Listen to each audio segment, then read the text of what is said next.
isang bayani. Ngunit, paano kung ang mismong sistemang dapat promotekta sa kanya ang siyang lumabag sa kanyang karapatan?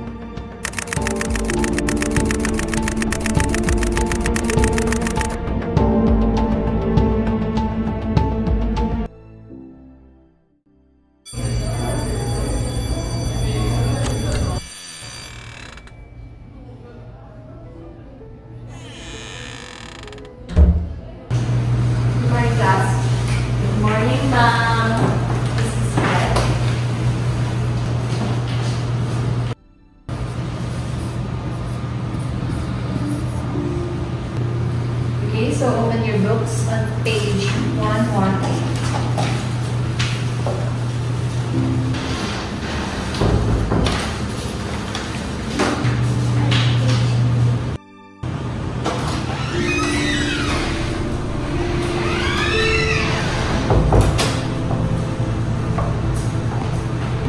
Teresa, sagot ka na ba ng 417? Hinahanap ko kasi ng principal.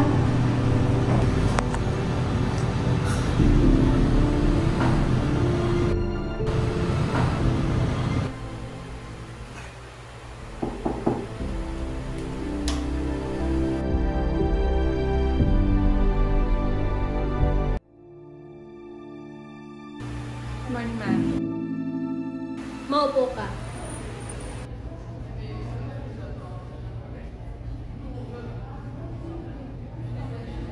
Miss Teresa, sa Sabado may program tayo at ikaw ang magtuturo.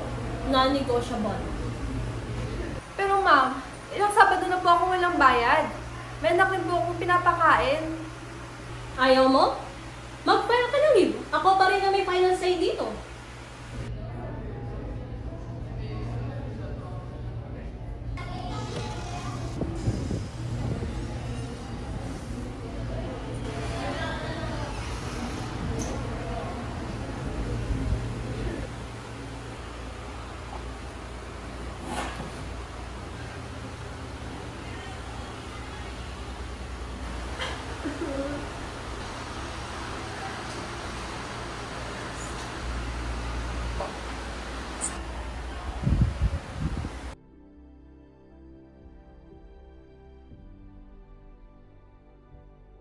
Nay, bakit ka po umiiyak?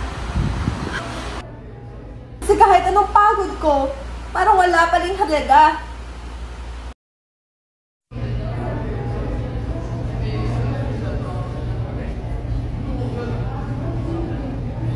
Teresa, kilala ko sa attorney ko. Kasi pwede kang lumapit doon. Protektado tayo ng RA 4670.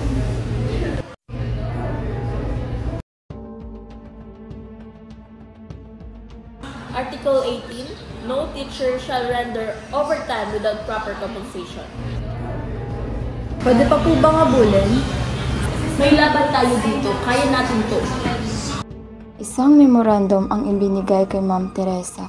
Sa unang tingin, mukhang simpleng utos lang pagtuturo tuwing Sabado para sa community program. Pero sa ilalim ng memo, nakasulat ang tunay na intensyon.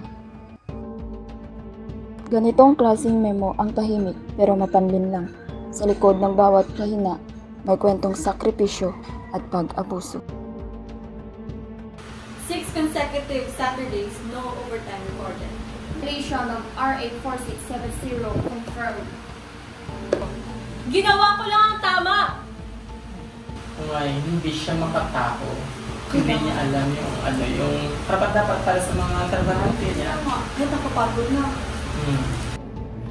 Tama ay igalang ang karapatan ng mga guro. Sa tulong ng batas, bumangon si Ma'am Teresa. Isang guro, isang bayani, may karapatan.